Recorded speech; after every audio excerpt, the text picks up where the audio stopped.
Welcome back to Basin Motorsports. So today we're working in the sub garage or the storage building to put in some garage doors to get this all closed in.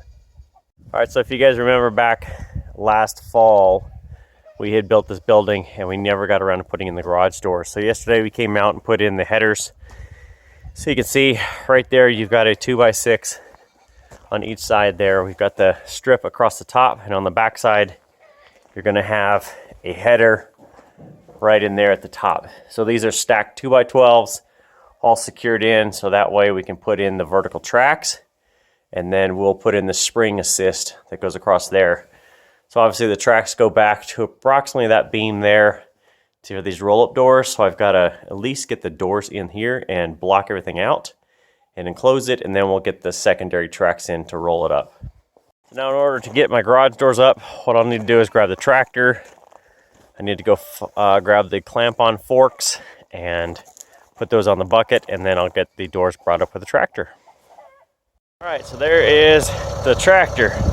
Clamp-ons brought these garage doors up.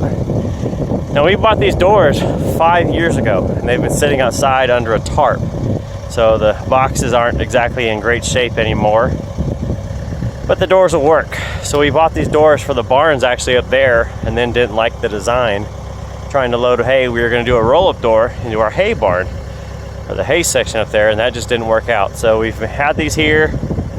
We thought, man, what are we going to do with these long term? And then it was like, why don't we just build another building and put some doors in? So kind of backwards, buying doors and then be like, oh, we need a building to fit them. But you know, maybe it's like the mowing commercial where she sets the faucet down on the guy's designer's desk and says, build me a house or design me a house around this faucet. So here's a building around these doors. All right, so there's the first panel set in place. You can see over on the bottom corner, a couple shims in there just to make sure that it's level to the ground using a level. I've already got the hinges on the top of that piece. Now I need to put in section 2 right here, set that on top. And then I've got nails and the instructions to say to put a nail around the end there and kind of bend it over. That way it keeps it flush and everything's good. So on to section 2, and we'll do section 3, then section 4, and then we have a missing Porsche.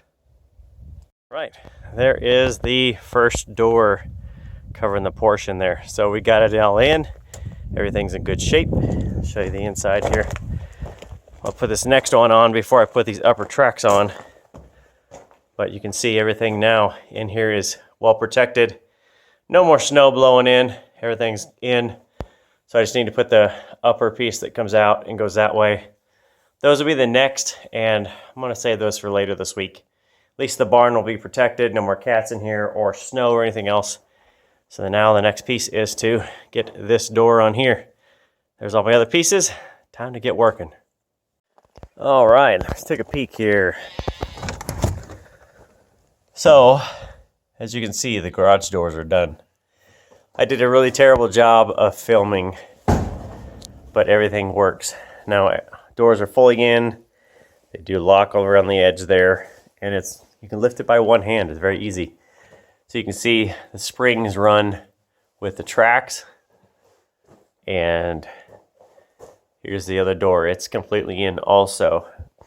Again, one hand lifts it up. It's all well adjusted, and the Porsche can now get out of here. So now we're back to having fully functional garage doors, and the storage shed here, or the storage building, is completely done. It's completely sealed up. I have now buried the one perimeter that we were waiting for the ground to thaw so that I could shovel it out. I did that a couple days ago. And the doors weren't bad. I mean, they're actually in really great shape after sitting on the ground for like 5 years. And pretty excited in here. Now the Porsche is going to sit for a little bit more. I'm going to jump back on the 86 hopefully in a couple weeks when my assignment ends. And at that point, well, I may bring the Porsche down to the main garage and either put the 86 up in here or bring the wide body up in here and trade them out. Now the wide body is still for sale. I've had some people ask, trying to negotiate on price and that, and I haven't had anybody that's willing to bring up the money yet. So if it's going to sit here anymore, I may park it up in here now that this is sealed up and I don't have to worry about any rodents or anything else getting up in here. But one more project list done, and what a great use of this building. So that's it for this time. We'll see you next time. Thanks for watching from Basin Motorsports.